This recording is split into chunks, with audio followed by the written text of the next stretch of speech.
आप सभी का स्वागत है आपके अपने यूट्यूब चैनल अनमोल कोचिंग में। उम्मीद है सभी कुशल मंगल होंगे। हिंदी व्याकरण की सीरीज़ में आज का लेक्चर है वाक्य। भाव के आधार पर वाक्य भाषा की सबसे छोटी इकाई है। क्यों? वाक्य सार्थक शब्दों का समूह होता है या सार्थक शब्दों का व्यवस्थित समूह होता है, ठीक है, जिसके माध्यम से हम अपने मन के भावों या विचारों को प्रकट कर सकते हैं, ठीक है। उन्हें ही क्या कहते हैं? वाक्य कहते हैं, ठीक है। जैसे आपके पास दिए माता पिता पार्क में बैठे हैं, ठीक है, तो ये सारे शब्द के आपके शब्दों का समूह है और ये सभी अपने व्यवस्थित क्रम में हैं, ठीक है। यदि इन्हीं शब्दों को हम कहते हैं कि माता पिता है पे में बैठे पार्क, ठीक है, तो इन सभी शब्दों से कहने से हमें समझ नहीं आ रहा है कि क्या कहा जा रहा है, ठीक है। यदि हम किसी को कहें तो हमें उन्हें समझ नहीं आएगा कि क्या बोल रहे हैं, ठीक है। इसके बजाय बोले कि माता पिता पार्क में बैठे हैं, तो ये चीज़ हमें आसानी से या ये हमारे विचार या हमारी बात जो आसानी से समझ में आ जाएगी कि माता पिता के बारे में बोल रहे हैं कि वो पार्क में बैठे हैं, ठीक है। सेकेंड है फैक्ट्रियाँ लगने से प्रदूषण बढ़ गया, ठीक है। ये सारे शब्द समूह भी आपके व्यवस्थित क्रम में हैं। सुशील बालक बड़ों की आज्ञा मानते हैं, ठीक है। ये सारे शब्द समूह भी आपके एक व्यवस्थित क्रम में हैं, ठीक है। तो इनसे कहने से भी हमें आसानी से समझ आ रही है कि क्या कहा जा रहा है, ठीक। जैसे आपको देखिए उपयुक्त वाक्य सारे शब्दों का व्यवस्थित समूह है जिससे भाव विचार की पूर्ण अभिव्यक्ति हो रही है, ठीक है। जो भी हम भी कहना चाह रहे हैं, जो भी हमारी फीलिंग्स है, जो भी हमारे भाव हैं, वो आसानी से समझ आ रहे हैं कि क्या कहा जा रहा है, ठीक है। वाक्य के प्रमुख जो मुख्य तत्व होते हैं वो तीन होते हैं आपके कर्ता, कर्म और क्रिया, ठीक है। यदि वाक्य आपका कर्ता, कर्म और क्रिया तीनों आपके व्यवस्थित क्रम में हैं तो आपका वाक्य सही होगा। यदि आपके पास पहले दे दिया गया कि कर्ता, फिर दे दी गई क्रिया, फिर कर्म दे दिया गया, तो वो सेंटेंस आपका गलत होगा, ठीक है। इंग्लिश सेंटेंसेस में ऐसा होता है, लेकिन हिंदी में होता है सबसे पहले आपका कर्ता होता है, सब्जेक्ट होता है, फिर कर्म होता है, ऑब्जेक्ट, और फिर होती है आपकी वर्ब, ठीक है। इसके ऑब्जेक्ट इंग्लिश में क्या होता है? पहले सब्जेक्ट होता है, फिर वर्ब होती है आपकी, फिर ऑब्जेक्ट होता है, ठीक है। अगर हिंदी में आप ऐसा करेंगे तो ये सेंटेंस ही आपका क्या होगा? गलत होगा। तो हिंदी में जो शब्दों का या जिन वाक्य के तत्वों का व्यवस्थित क्रम है वो है आपका कर्ता, फिर कर्म, फिर क्रिया, मतलब कि सब्जेक्ट, फिर ऑब्जेक्ट, फिर वर्ब, ठीक है। इन तीन तत्वों में से एक कौन सा तत्व है जिनके बिना आपका वाक्य पूर्ण वाक्य होता है? मतलब कि वाक्य में जो कुछ कहा जा रहा है वो हमें समझ आ जाता है, ठीक है। तो वो तत्व है आपका कर्म तत्व, ठीक है। क्रिया वाले टॉपिक में आपने पढ़ा होगा कर्मक अकर्मक, कि जिस वाक्य में अकर्म नहीं होता है वो भी आपकी वो की अकर्मक क्रिया होती है, जिसमें कर्म होता है वो आपकी स्कर्मक क्रिया होती है, ठीक है। तो जैसे आपके पास है बालक हंसता है, इसमें आपके पास क्या है? बालक आपके पास कर्ता है, हंसना आपकी क्रिया है। इसमें आपके पास ओनली कर्ता और क्रिया दो ही तत्व है, इसमें आपके पास कर्म तत्व का अभाव है। लेकिन उस कर्म तत्व के बिना भी हमें वाक्य आसानी से समझ आ रहा है कि हमें जो भी हमारे भाव है वो आसानी से समझ आ रहे हैं कि क्या कहा जा रहा है, ठीक है। तो वाक्य के महत्वपूर्ण तीन तत्व है कर्ता, कर्म और क्रिया। इनमें से कर्म तत्व ना होने पर भी वाक्य एक पूर्ण वाक्य होता है, अर्थात उससे पूर्ण भाव की अभिव्यक्ति होती है।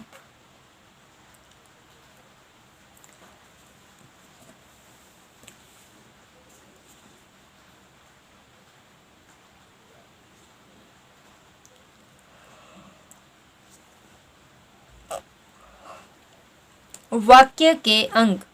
वाक्य के मुख्य रूप से दो अंग होते हैं, उद्देश्य और विधेय, ठीक है। इंग्लिश में आपने पढ़ा होगा सब्जेक्ट और प्रेडिकेट, ठीक है। ये क्यों सब्जेक्ट होता है आपका उद्देश्य और प्रेडिकेट होता है विधेय,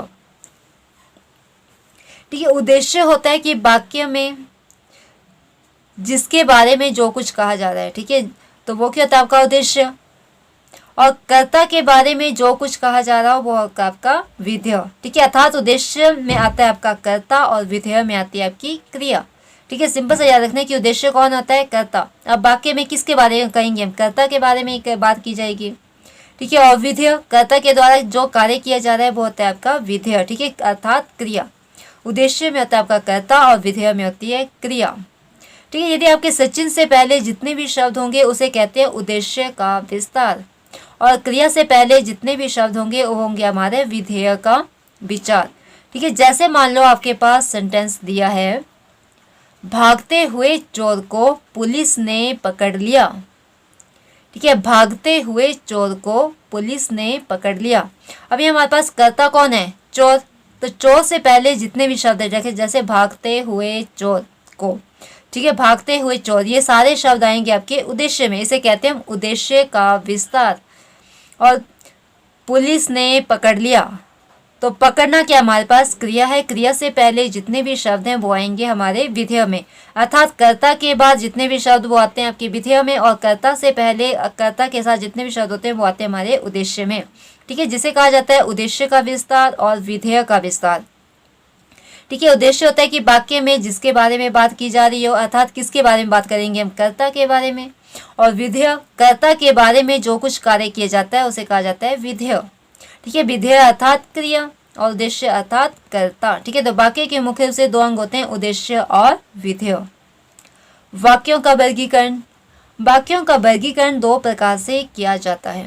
ठीक है, पहला अर्थ के आधार पर और दूसरा रचना के आधार पर। अर्थ के आधार पर होते हैं वाक्य के 8 भेद और रचना के आधार पर होते हैं वाक्य के 3 भेद। ठीक है, पहला अर्थ के आधार पर। ठीक है, अर्थ के आधार पर वाक्य भेद से अर्थ है कि जो भी हम बात करें उसका कोई ना कोई मीनिंग होना चाहिए, अर्थ होना चाहिए। ठीक है, जैसे वाक्य में यदि कोई सूचना दी जा रही हो, या फिर नकारात्मकता का भाव हो, प्रश्न पूछा जा रहा हो, या फिर कहीं भी होता है क्या विस्मय मतलब आश्चर्य प्रकट किया जा रहा हो, काम करने का आदेश दिया जा रहा हो, या फिर इच्छा प्रकट की जा रही हो, ठीक है, उसे ही अर्थ कहा जाता है। इसके आधार पर वाक्य के 8 भेद होते हैं। ठीक है, अर्थ के आधार पर वाक्य के कितने भेद होते हैं? 8 वाक्य भेद होते हैं, 8। विधानवाचक वाक्य, संकेतवाचक वाक्य, प्रश्नवाचक वाक्य, आज्ञावाचक वाक्य, संदेहवाचक वाक्य, नकारात्मक वाक्य, इच्छावाचक वाक्य और विस्मयवाचक वाक्य। आइए अब इनको एक एक करके डिटेल में जानते हैं।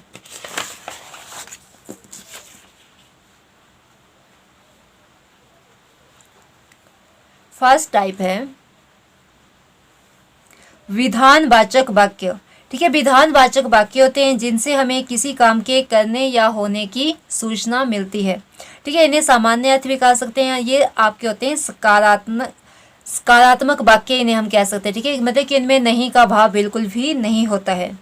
इसमें जो बात कही गई होती है उसे हम ज्यों का त्यों मतलब वैसा का वैसा ही मान लेते हैं। ठीक है, इसमें आते हैं आपके वाक्य जैसे इसमें किसी काम के करने या होने का हमें यहाँ इसमें सूचना मिलती है। ठीक है, इन्हें हम सकारात्मक वाक्य भी कह सकते हैं, मतलब कि हाँ वाले वाक्य, इसमें नहीं का भाव बिल्कुल भी नहीं होता है। ठीक है, कि धूप बहुत प्यारी लगती है, नदी में बाढ़ आई है। ठीक है, इससे हमें क्या सूचना मिल रही है कि नदी में बाढ़ आई है। इस साल बिहार के कई जिलों में सूखा पड़ा है, इससे भी हमें जानकारी प्राप्त हो रही है। विजयनगर में राजा कृष्णदेव राय रहते थे। ठीक है, इस सेंटेंस में भी क्या लग रहा है हमें पता, ये भी आपका एक सामान्य अर्थ है, मतलब कि इसमें हमें सामान्य सी जानकारी प्राप्त हो रही है। भारत एक देश है। ठीक है, इससे भी हमें सामान्य जानकारी, ये बताइए आपका सामान्य कथन है, इससे हमें सामान्य जानकारी प्राप्त हो रही है। ठीक है, तो विधानवाचक वाक्य भी होते हैं जिससे हमें सामान्य जानकारी प्राप्त होती है। ये सामान्य से कथन होते हैं। ठीक है, इन्हें सकारात्मक वाक्य भी हम कह सकते हैं, और इसमें जो बात होती है उसे हम वैसा का वैसा ही मान लेते हैं। सेकंड है निषेधवाचक वाक्य, जिन वाक्यों में क्रिया ना होने या ना किए जाने का भाव प्रकट हो। ठीक है, मतलब कि नहीं का भाव जिन भी वाक्य में होता है उन्हें निषेधात्मक या नकारात्मक वाक्य कहते हैं। ठीक है, इन वाक्यों की पहचान कर सकते हैं हम, जैसे कहीं पे ना लगा हो, नहीं लगा हो, या फिर मत आदि शब्द प्रयोग हुए हैं, तो इनसे हम नकारात्मक या निषेधात्मक वाक्यों की पहचान कर सकते हैं। ठीक है, सड़क पर मत भागो। ठीक है, यहाँ मत शब्द का प्रयोग है कि हमें नहीं भागने के लिए कहा जा रहा है। ठीक है, तो मत शब्द से नहीं का भाव प्रकट हो रहा है। पक्षी घोंसले से नहीं उड़ रहे हैं, नहीं शब्द यहाँ प्रयोग हुआ है। ठीक है, यहाँ भी नकारात्मकता का भाव है। राधा ने कविता याद नहीं की, यहाँ भी नहीं का भाव है आपका। वह आज विद्यालय नहीं गई, तो यहाँ भी आपके नहीं शब्द से हमें नहीं का भाव प्रकट हो रहा है। वहाँ पेड़ पौधे नहीं थे। वह ना तो स्वयं सोता है ना ही किसी अन्य को सोने देता है, यहाँ कौन सा शब्द है आपका? ना, जिससे भी हमें नहीं का भाव प्रकट हो रहा है। ठीक है, तो निषेधात्मक वाक्य वही होते हैं जिसमें कार्य के ना होने या ना करने का भाव प्रकट हो, उन्हें निषेधात्मक वाक्य कहते हैं। प्रश्नवाचक वाक्य, ठीक है। प्रश्नवाचक वाक्यों का प्रयोग तो हम अपनी डेली की लाइफ में करते हैं। ठीक है, जैसे हम बहुत दिनों के बाद यदि अपने फ्रेंड से मिलते हैं तो सबसे पहले हम उससे क्या करते हैं, पूछते हैं उसका हालचाल कि आप कैसे हैं। तो ये भी कि आपका प्रश्न है, वो फिर आपको उसका उत्तर देते हैं। ठीक है, मतलब जहाँ भी प्रश्न पूछने पर उत्तर पाने की जिज्ञासा हो उन्हें ही क्या कहा जाता है, प्रश्नवाचक वाक्य कहा जाता है। ठीक है, इनकी पहचान की जा सकती है जैसे आपके क्या, क्यों, कैसे, किसको, कब, किसने। ठीक है, इन सभी शब्दों को लगाकर या फिर शब्द के वाक्य के अंत में आपके पास क्वेश्चन मार्क चिन्ह या प्रश्नवाचक चिन्ह लगा हुआ होता है। ठीक है, इन दो चीज़ों से आप प्रश्नवाचक वाक्यों की पहचान कर सकते हैं। ठीक है, जैसे आपके पास यहाँ कुछ एग्जाम्पल दिए हुए हैं। कौन आया है। ठीक है, तो कौन शब्द का प्रयोग करते हैं हम संजीव प्राणी के लिए। ठीक है, संजीव प्राणी जो भी होते हैं जिनके लिए हम कौन शब्द का प्रयोग करते हैं। क्या का प्रयोग किया जाता है, निर्जीव के लिए। ठीक है, आपको क्या चाहिए, मतलब रोटी चाहिए, पानी चाहिए, दूध चाहिए। ठीक है, तो ये सारी की आपकी निर्जीव चीज़ें हैं। ठीक है, तो क्या शब्द का प्रयोग किया जाता है, निर्जीव के लिए, और कौन शब्द का प्रयोग किया जाता है, संजीव के लिए। आप कहाँ रहते हैं। कहाँ शब्द का प्रयोग किया जाता है, स्थान संबंधी। अब आप कहाँ रहते हैं तो किसी स्थान में रहते हैं ना, वहीं के लिए आप यूज़ करोगे। तो कहाँ शब्द का प्रयोग किया जाता है स्थान से संबंधी, मतलब क्वेश्चनिंग करने के लिए। उसे कब आना है। कब का प्रयोग किया जाता है, समय के लिए। ठीक है, जब भी आपने समय से संबंधी कोई क्वेश्चन करना हो तो वहाँ पर कब शब्द का प्रयोग किया जाता है। आप कैसे हैं। ठीक है, कैसे से आपकी क्या स्थिति या अवस्था के बारे में पूछा जा रहा है कि आप कैसे हैं। ठीक है, तो कैसे शब्द का प्रयोग किया जाता है स्थिति या अवस्था के लिए। आप कैसे आए, तो कैसे शब्द का प्रयोग किया जाता है मार्ग के लिए या फिर साधन के लिए या कारण के लिए। ठीक है, कारण हो सकता है कि आप मतलब कि आपके आने का कारण क्या है। ठीक है, पूछने का अर्थ यही है। मार्ग मतलब कि किस रास्ते से आप आए, तो उसके लिए आप पूछा जा रहा है कि आप कैसे आए, पैदल आए, गाड़ी में आए। ठीक है, मार्ग साधन के लिए इसका प्रयोग किया जाता है। वे क्यों चिल्ला रहे हैं। क्यों का क्यों प्रयोग किया जाता है, कारण संबंधी। ठीक है, आपसे कारण पूछा जा रहा है कि आप मतलब कि वे क्यों चिल्ला रहे हैं। आप किस लिए वहाँ जाया करते हैं, तो किस लिए शब्द का प्रयोग भी कारण के लिए कि आप किस कारण से वहाँ जाया करते हैं।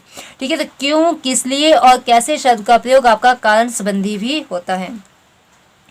ठीक है, और एक बात हमेशा याद रखें कि प्रश्न हमेशा किया जाता है, पूछा नहीं जाता है। ठीक है, किसी से हम बोलते हैं ना कि प्रश्न पूछा, तो प्रश्न पूछना नहीं होता है, क्या होता है, प्रश्न किया जाना। ठीक है, शिक्षक छात्रों से प्रश्न पूछते हैं। यदि आपके पास ऐसा वाक्य हो कहीं तो वो क्या होगा आपका अशुद्ध। शुद्ध वाक्य होता है कि शिक्षक छात्रों से प्रश्न करते हैं। ठीक है, प्रश्न के लिए हमेशा किया शब्द प्रयोग किया जाता है, पूछना शब्द प्रयोग नहीं किया जाता है। ठीक है, ये बात हमेशा नोट रखें। प्रश्नवाचक वाक्य निषेधार्थक भी होते हैं। ठीक है, मतलब नहीं का अर्थ देने वाले भी होते हैं। जैसे आप क्यों नहीं खाते हैं, आप क्यों नहीं जाते हैं। ठीक है, आप ऐसा क्यों नहीं करते हैं। ठीक है, तो प्रश्नवाचक वाक्य जो होते हैं वो नकारात्मक वाक्य भी होते हैं, मतलब कि नहीं वाला अर्थ देने वाले वाक्य भी होते हैं। आज्ञावाचक वाक्य, जिन भी वाक्यों से आपको आज्ञा या अनुमति लेने देने का भाव प्रकट हो उन्हें ही आज्ञा सूचक या आज्ञार्थक वाक्य कहा जाता है। ठीक है, जैसे घर में ही आपने देखा होगा कि बच्चा यदि घर से बाहर कहीं जाना चाहता है तो वह कहता है कि मम्मी मैं बाजार जाके आया। ठीक है, तो आप अपनी मम्मी से या अपनी माता जी से क्या ले रहे हैं, परमिशन ले रहे हैं। ठीक है, अनुमति ले रहे हैं, और आपकी मम्मी ने कहा कि हाँ बेटा आप जाओ। ठीक है, तो आपकी मम्मी ने आपको क्या दी, परमिशन दी, अनुमति दी। ठीक है, तो इसमें क्या होता है, आपकी अनुमति लेने का भी और अनुमति देने का भी भाव होता है। एक गिलास पानी लाओ। ठीक है, बच्चे ने, माँ ने बच्चे को क्या किया, आज्ञा दी। ठीक है, कि एक गिलास पानी लाओ। आप अपनी बात कह सकते हैं, परमिशन दे रहे हैं कि आप अपनी बात कह सकते, मतलब अनुमति दी जा रही है। कृपया शांति बनाए रखें, यहाँ भी आज्ञा दी जा रही है कि कृपया शांति बनाए रखें। अपने जन्मदिन पर एक पौधा लगाना। ठीक है, यहाँ भी आपको आज्ञा दी जा रही है कि जब भी आपका बर्थडे आए तो अपने पर्यावरण को बचाने के लिए आपने एक पौधा लगाना है। ठीक है, तो आज्ञावाचक वाक्य होते हैं जिन भी वाक्यों से आज्ञा या अनुमति लेने या देने का भाव हो उन्हें ही क्या कहा जाता है, आज्ञार्थक या आज्ञावाचक वाक्य कहा जाता है। इच्छावाचक वाक्य, इच्छावाचक वाक्यों में वक्ता की इच्छा या शुभकामना या शाप या फिर वक्ता के द्वारा आशीर्वाद देने इत्यादि का भाव हो, उसे ही हम क्या कहते हैं, इच्छावाचक या इच्छार्थक वाक्य कहते हैं। चाहे उदाहरण आपके पास दिए हुए हैं, आपकी यात्रा मंगलमय हो। ठीक है, हैप्पी जर्नी आप कहते हो कि आपकी यात्रा मंगलमय हो, तो आप क्या करें, उन्हें शुभकामना दे रहे हैं कि आप जहाँ भी जा रहे हो वो आपकी यात्रा अच्छे से हो। सेकंड है, ईश्वर करे आप खूब उन्नति करें। ठीक है, मतलब कि ये किसी बड़े लोग के द्वारा बच्चों को आशीर्वाद दिया जा रहा है कि ईश्वर करे आप दिन दुगनी रात चौगुनी उन्नति करे या खूब उन्नति करे। तो यहाँ क्या आपका आशीर्वाद का भाव है। काश इसमें स्नेहा साथ होती, ठीक है, ये विश की जा रही है, इच्छा की जा रही है कि काश, मतलब आप कहीं घूमने गए हैं और इच्छा की जा रही है कि काश स्नेहा भी हमारे साथ होती तो कितना अच्छा होता। ठीक है, तो यहाँ क्या है आपका इच्छा का भाव है। जा तुझे नरक में भी जगह ना मिले, ठीक है, ये किसी के द्वारा क्या किया जा रहा है, श्राप दिया जा रहा है। मतलब कि कोई बहुत बुरा इंसान है और उसे कहा जा रहा है कि जा तुझे नरक में भी जगह ना मिले। ठीक है, तो जिन भी वाक्य में शुभकामना का भाव हो, आशीर्वाद का भाव हो, इच्छा का भाव हो या फिर शाप का भाव हो, उन्हें कहते हैं हम इच्छावाचक वाक्य।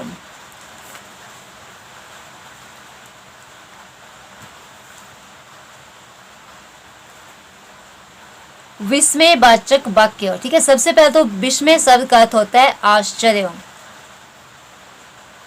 ठीक है, जिन भी वाक्यों से आश्चर्य का भाव हो, हर्ष या मतलब कि खुशी का भाव हो, प्रसन्नता का भाव हो, घृणा का भाव हो, शोक या दुख का भाव हो या फिर भय का भाव हो, ठीक है, उन्हें भी कहते हैं हम विस्मयवाचक वाक्य। ठीक है, जिन भी वाक्यों से आश्चर्य, हर्ष, घृणा, शोक, दुख, भय, प्रसन्नता, खुशी, ठीक है, इन सब चीज़ों का भाव हो, उन्हें विस्मयवाचक वाक्य कहते हैं। ठीक है, इन वाक्यों की पहचान हम कैसे कर सकते हैं?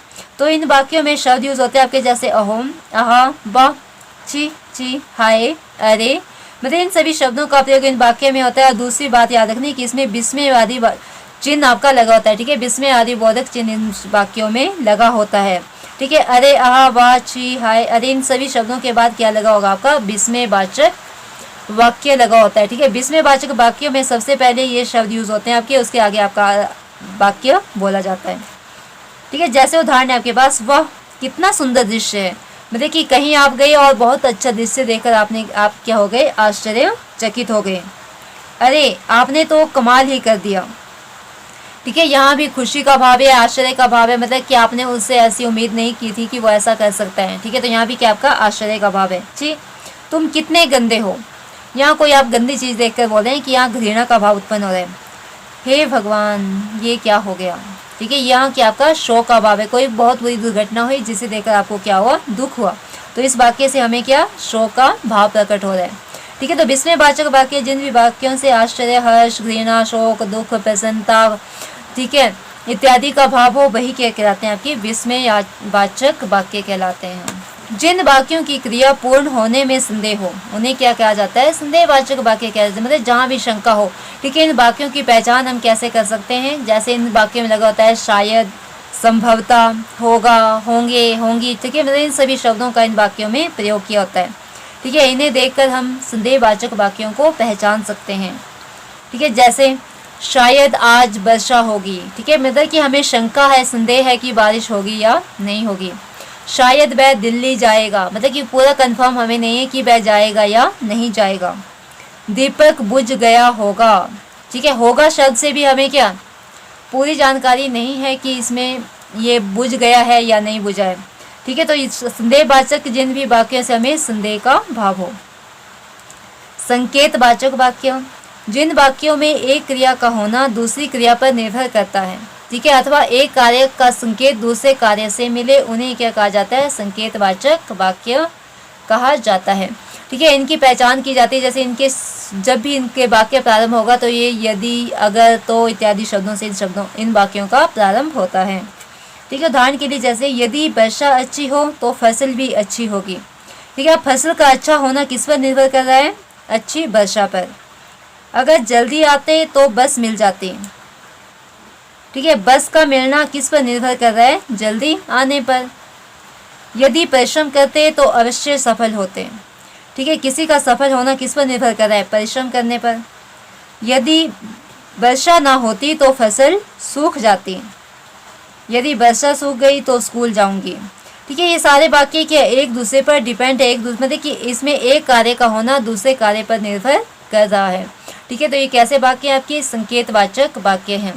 आज हमने जाना कि वाक्य क्या होते हैं। ठीक है, तो सार्थक शब्दों का व्यवस्थित समूह ही क्या कहलाता है, वाक्य कहलाता है, जिससे कि वह पूर्ण भाव को प्रकट करता हो या फिर जिससे हमें पूर्ण भाव की अभिव्यक्ति हो रही हो। ठीक है, वही क्या कहलाते हैं, वाक्य कहलाते हैं। वाक्य के अंग होते हैं दो, उद्देश्य और विधेय।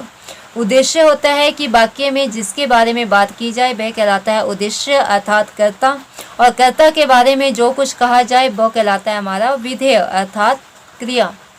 वाक्यों का वर्गीकरण, तो वाक्यों का वर्गीकरण किया जाता है दो आधार पर, अर्थ के आधार पर और रचना के आधार पर। अर्थ के आधार पर होते हैं वाक्य के 8 भेद और रचना के आधार पर होते हैं वाक्य के 3 भेद। तो आज की वीडियो में हमने जाना अर्थ के आधार पर वाक्यों के 8 भेद के बारे में। ठीक है, अर्थ के आधार पर वाक्य के 8 भेद होते हैं: इच्छावाचक वाक्य, आज्ञावाचक वाक्य, संकेतवाचक वाक्य, विधानवाचक वाक्य, प्रश्नवाचक वाक्य, संदेहवाचक वाक्य, निषेधात्मक या नकारात्मक वाक्य, विस्मयवाचक वाक्य। ठीक है, सबसे पहले आपका विधानवाचक वाक्य। ठीक है, विधानवाचक वाक्य वे वाक्य होते हैं जिनसे कि हमें साधारण सी जानकारी प्राप्त हो। ठीक है, उन्हें ही विधानवाचक वाक्य कहा जाता है। प्रश्नवाचक वाक्य जिनसे प्रश्न का बोध हो। नकारात्मक वाक्य जिसमें नहीं का भाव हो। इच्छावाचक वाक्य जहाँ पर आपकी शुभकामना, श्राप, आशीर्वाद इत्यादि का भाव हो। संकेतवाचक वाक्य जिसमें एक क्रिया का होना दूसरी क्रिया पर निर्भर करे, उन्हें संकेतवाचक वाक्य कहा जाता है।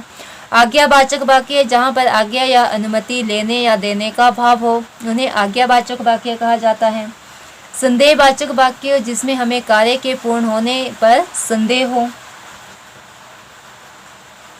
विस्मयवाचक वाक्य जिसमें हर्ष, दुख, शोक, घृणा इत्यादि का भाव हो, उन्हें विस्मयवाचक वाक्य कहते हैं। ठीक है, आज की वीडियो में हमने जाना वाक्य, वाक्य के अंग, वाक्य का वर्गीकरण और अर्थ के आधार पर वाक्य के 8 भेद के बारे में। ठीक है, अगली वीडियो में हम जानेंगे रचना के आधार पर वाक्य के भेद और उपवाक्य के बारे में, और उपवाक्य के कितने भेद होते हैं। ठीक है, उपवाक्य के होते हैं 2 भेद, आश्रित और गौण वाक्य। उससे आगे आश्रित के भी आपके 3 भेद होते हैं, संज्ञा उपवाक्य, विशेषण उपवाक्य और क्रिया विशेषण उपवाक्य। ठीक है, तो अगली वीडियो में हम इन सब के बारे में डिटेल से जानेंगे। यदि वीडियो पसंद आए तो लाइक करें, शेयर करें, कमेंट करें तथा चैनल को सब्सक्राइब करें और साथ में दिए गए बेल आइकन को प्रेस करें ताकि आपको लेटेस्ट वीडियो की नोटिफिकेशन प्राप्त हो सके। धन्यवाद।